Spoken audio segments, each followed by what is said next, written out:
Vamos a aprovechar los próximos minutos para poner el foco en cuál es la situación económica de la región que, según el acrónimo en inglés, llamaríamos MENA, es decir, hace referencia al Medio Oriente y al norte de África. Nos vamos a centrar en ese territorio, en toda esa extensión de territorio, para ver por dónde están pasando ahora mismo los principales motores de crecimiento económico, cuáles son los principales retos o incluso qué papel pueden jugar estos países dentro de la crisis energética, teniendo en cuenta, por ejemplo, el enorme papel en el crudo, en el gas que tiene Oriente Medio.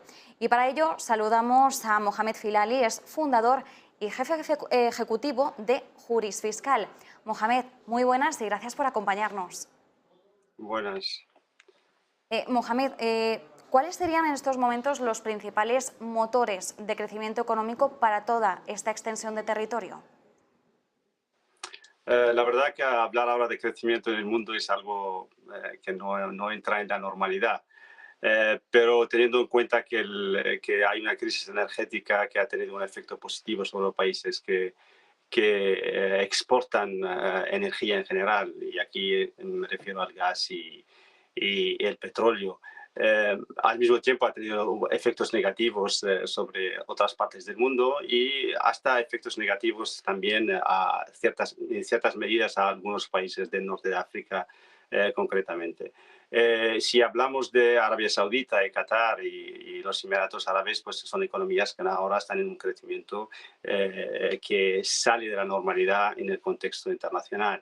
Y si miramos Egipto o Túnez o hasta Marruecos y Argelia y a otros países de la zona, pues están sufriendo de la crisis eh, alimenticia y la crisis también en términos de inflación. Quiere decir que tenemos varios países en diferentes situaciones en la misma área.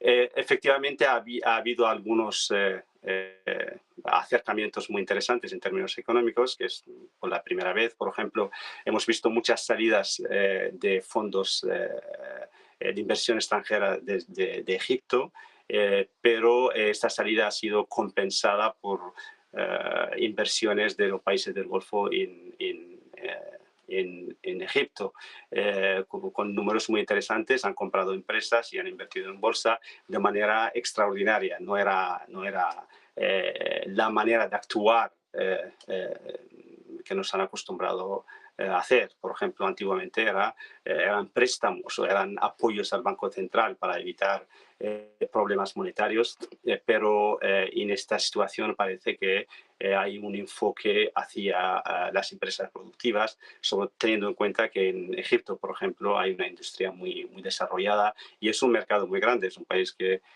cerca de 102 millones de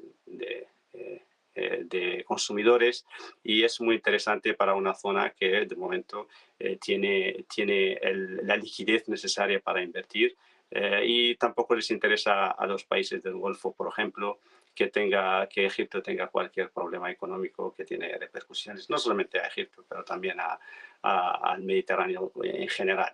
En términos de lo que pasa, por ejemplo, en Ucrania o Rusia, efectivamente ha afectado esta zona porque es una zona, es un mercado natural de las exportaciones rusas y ucranianas, sobre todo en temas como el maíz y los granos en general, los cereales. Eso también tenemos el tema del norte de África, de Túnez, que tiene una inflación muy elevada y que de momento está en negociaciones con el Fondo Monetario Internacional, que parece que están llegando a un acuerdo. El importe sería unos 4.000 millones de dólares. Cierto que viene condicionada, como tiene que ser en los préstamos relacionados con el FMI. En términos generales, la zona tiene muchas caras. Desde el punto de vista económico, hay países que están sufriendo y otros que están podemos decir, una bonanza y una liquidez muy importante por sus economías, y que parece que está también ayudando a los demás que están sufriendo. Eso, de manera muy resumida, la situación actual. Sí, sería una fotografía general, ¿no? Bien nos indicabas al principio, es que no es la misma realidad. Hablamos de una extensión de territorio, pero es que las diferencias entre unas economías y otras realmente es que tienen mucho contraste. Nos citabas precisamente el caso de Arabia Saudí, de Qatar, donde vemos un crecimiento fuera de la norma y, sin embargo, países como Túnez, Egipto, citabas el caso de la inflación de Túnez o del acuerdo con el Fondo Monetario Internacional ahora mismo, que claro, realmente estamos hablando de un territorio que tiene muchos contrastes y no podemos simplemente hacer un único análisis de cuál está siendo la evolución económica porque tenemos muchas vertientes. Pero una cosa en concreto que ahora mismo justo estabas mencionando, el tema de Túnez y el Fondo Monetario Internacional, me pregunto, claro, estamos también hablando de países que gran parte de la deuda, sobre todo en el caso de los países que tengan una situación económica peor, gran parte de la deuda estará denominada en dólares. ¿Cómo les está afectando a estos países el hecho de que ahora mismo estemos viendo un dólar tan fuerte? Efectivamente, el tener la deuda en una moneda externa, al contrario de lo que está pasando en Europa, por ejemplo, es un tema que afecta a todos los países emergentes, y yo diría casi todos los países emergentes y en desarrollo en general, en toda África y otros países de Asia. ¿Por qué? Por muchos motivos. Y lo más interesante es que, por ejemplo, si el dólar es más elevado y más caro, eso hace que las importaciones van a ser más caras. Y si también el dólar es más elevado, quiere decir que el rendimiento de las bolsas de la zona, el rendimiento de las empresas va a tener menos valor si lo cambias al dólar. Y eso complica mucho la situación de las empresas, el sector privado, y complica también el tema de la deuda soberana. Y otro tema le añades al dólar, que el dólar también su fuerza está ligada al tipo de interés de Estados Unidos, y como a la subida del tipo de interés de Estados Unidos ha hecho que muchos capitales salen de esta zona. Y el ejemplo que he dado al inicio de la entrevista en relación con Egipto es un ejemplo claro. Ahora bien, la zona lleva años en un desarrollo muy interesante. El tema de Túnez es un país que tiene una estructura productiva muy basada en el conocimiento, y es un país que tiene un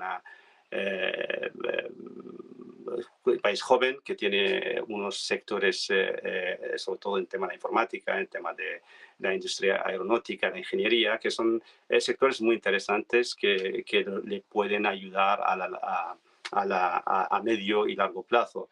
Y no creo que van a tener un problema de deuda externa, y tampoco creo que toda la zona emergente ni la zona africana va a tener problema de deuda externa por muchos motivos. Uno de ellos que si miras el ratio deuda-PIB es más bajo que Europa. Y si miras también desde el punto de vista estrictamente del contexto, te miras que Estados Unidos han imprimido miles de millones de dólares, trillones diría, y Europa ha hecho lo mismo y han salido de la norma, y por lo tanto hasta éticamente ahora están en un dilema porque no pueden exigir a los países, sobre todo africanos y emergentes en general, a cumplir y a pagar una deuda teniendo en cuenta la inflación monetaria que ha sido resultado de esta fábrica monetaria que ha puesto en marcha Estados Unidos y los países europeos en general.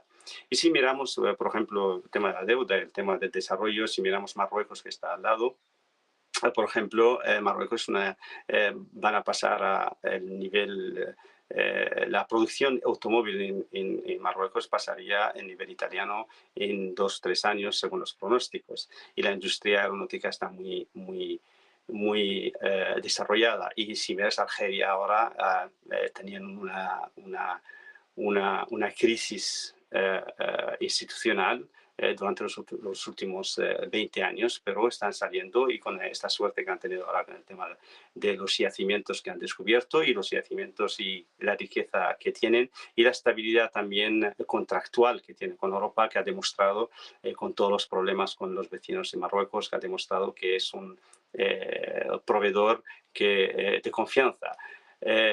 ¿Dónde quiero llegar aquí? Lo que quiero llegar que no veo una crisis fuerte, veo un relajamiento del crecimiento económico, pero veo una zona que tiene un futuro puede ser muy interesante, sobre todo para España, que está justo al lado y que tiene esta vertiente africana que le puede ser muy interesante en la estrategia dentro de Europa y la estrategia económica de España en general. Desde luego, la estrategia entre países vecinos puede ser muy interesante, como bien apuntabas, Mohamed. Nos decías, no creo que realmente veamos ese problema de deuda externa. Bueno, si estamos viendo esa relajación económica, pero la estamos viendo de todas formas también en países de economías más desarrolladas, así que bueno, realmente es la tónica general que estamos viendo a escala global. Quería preguntarte, en términos de inversión, entiendo que quizás, igual que cuando te preguntaba por esas palancas de crecimiento económico y nos decías, bueno, es que hay muchas realidades distintas y además totalmente opuestas entre los distintos países que integrarían esta región. ¿Qué es lo que ocurre en el ámbito de las inversiones? ¿Cuáles son los países que puedan resultar más atractivos si ahora mismo queremos apostar por ellos en términos de inversión? Bueno, la verdad que todos son interesantes. Si miras los países del Golfo ya han abierto la posibilidad de inversión extranjera. Los Emiratos Árabes han abierto la posibilidad, han introducido ahora el tema de un impuesto sobre sus sociedades, pero como una respuesta a este cambio del el impuesto mínimo internacional, pero realmente no va a afectar las zonas de libre comercio. Arabia Saudí es un país muy interesante, 35 millones de habitantes y con un PIB de más de $1 trillón, y eso es muy, muy interesante. Y para ponerlo en contexto, si el PIB español es más o menos, si lo hay una diferencia, pero es más o menos, llegaría a ser el PIB español, que es 1,4 más o menos. Quiere decir que es un país que es muy interesante teniendo en cuenta que tiene menos población que España. Marruecos es un país muy interesante por muchos motivos. Uno, que hay un cambio cambio estructural que ha sucedido en los últimos empezó los últimos 20 años y está teniendo resultados muy interesantes en todas las industrias muy avanzadas, hasta en los coches eléctricos, en la industria financiera, y es una plataforma para África. Y de hecho, los bancos marroquíes ahora son de los más que financian toda la infraestructura del oeste de África, desde Senegal a Costa de Marfil y Ghana y los demás. Si miras Túnez es un país de conocimiento, quiere decir que no es un mercado grande, pero es un país plataforma para la África francófona. Egipto es muy interesante porque es un mercado muy grande, de más de 100 millones de habitantes y con una estabilidad y una apertura al exterior manifestada por las políticas del gobierno, y es un mercado en sí. No puede ser una plataforma, pero realmente es un mercado en sí. Es muy interesante, todo tiene sus riesgos, todos los sectores no son iguales y la rentabilidad también es mucho más elevada que la rentabilidad en los mercados europeos, teniendo en cuenta que todo tipo de inversión tiene sus riesgos y sus rendimientos también relacionados con ese riesgo.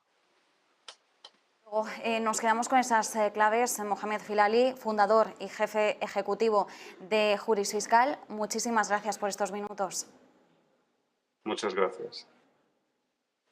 Nosotros nos quedamos, por tanto, con esas claves, con la mirada puesta en los motores de crecimiento económico y las distintas realidades que vemos en esta materia entre los países que conforman ese territorio, esa extensión de territorio de Oriente Medio y la región de Norte de África, y como nos decía Mohamed, bueno, pues oportunidades de inversiones encontramos en esas regiones.